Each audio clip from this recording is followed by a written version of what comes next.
एक छोटे से गांव में, जहां समुद्र की लहरें चूड़ी की तरह लहराती थी, वहां एक गरीब मछुआरा रहता था।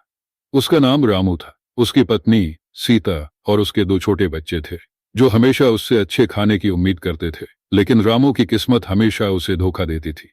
एक दिन जब रामू समुद्र में मछलियां पकड़ने गया, उसने एक बड़ी मछली देखी जो चमकदार थी, और जैसे ही उसने उसे पकड़ने की कोशिश की, वह मछली अचानक बोल उठी, मुझे छोड़ दो रामू, मैं तुम्हें 3 इच्छाएं पूरी करूंगी। रामू हैरान रह गया, लेकिन उसने सोचा कि यह सब उसके लिए एक सपना है। उसे यकीन नहीं था कि यह सच है, लेकिन फिर भी उसने मछली को छोड़ दिया।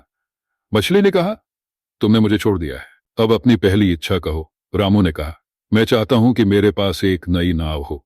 मछली ने कहा, तुम्हारी इच्छा पूरी होगी।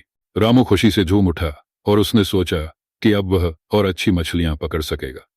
रामू ने अपनी दूसरी इच्छा मांगी। उसने कहा, मैं चाहता हूं कि मेरे घर में हमेशा खाना रहे। मछली ने फिर से कहा, तुम्हारी इच्छा पूरी होगी। और उसके बाद उसके घर में खाने की कोई कमी नहीं रही। सीता और बच्चे खुशी से रहने लगे। अब रामू के पास केवल एक इच्छा बची थी। उसने सोचा और सोचा, लेकिन उसे समझ नहीं आया कि वह क्या मांगे। अंत में उसने कहा, मैं चाहता हूं कि मैं हमेशा खुश रहूं। मछली ने कहा, यह तुम्हारी सबसे बड़ी इच्छा है, लेकिन तुम्हें एक रहस्य जानना होगा। मछली ने उसे बताया कि उसके पास एक जादुई पत्थर है, जो हर किसी की खुशी की कुंजी है। रामू ने मछली से पूछा कि वह पत्थर कहाँ है। मछली ने कहा, वह पत्थर समुद्र के सबसे गहरे हिस्से में है, लेकिन ध्यान रखना, वहां पहुंचने के लिए तुम्हें कई कठिनाइयों का सामना करना पड़ेगा। रामू ने तय किया कि वह उस पत्थर को खोजने जाएगा, ताकि वह हमेशा खुश रह सके। रामू ने नई नाव में समुद्र की गहराइयों में यात्रा शुरू की। वहां उसने कई अजीब जीवों से सामना किया। रामू अंततः एक गहरी गुफा में पहुंचा, जहां वह पत्थर था, लेकिन वहां एक दानव था जिसने उसे रोकने का प्रयास किया। दानव ने कहा, पहेली पहेली थी, मैं बिना पंखों के उड़ता हूं, बिना पैरों के दौड़ता हूं, मैं क्या हूं? रामू ने सोचा और कहा, बादल। दानव ने कहा, सही जवाब।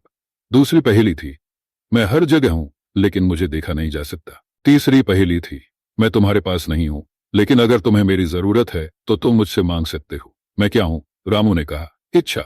दानव ने उसे पत्थर तक पहुंचने दिया। रामू ने पत्थर को छुआ और महसूस किया कि उसकी खुशी का राज यही है। उसने पत्थर से ऊर्जा ली और अपने दिल में खुशी महसूस की। लेकिन उसने सोचा कि यह खुशी केवल उसके लिए नहीं होनी चाहिए, बल्कि उसके गांव के लोगों के लिए भी। रामू ने गांव लौटकर सबको बताया कि वह खुशी का राज जान गया है। उसने पत्थर की ऊर्जा को गांव में बांट दिया। अब गांव के सभी लोग खुश रहने लगे।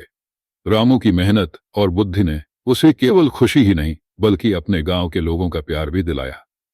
वह जान गया कि असली खुशी केवल अपने लिए नहीं, बल्कि दूसरों के लिए भी होती है। कहानी का संदेश, खुशी का राज दूसरों के साथ बांटने में है, और सच्ची खुशी हमेशा हमें अपने अंदर से मिलती है।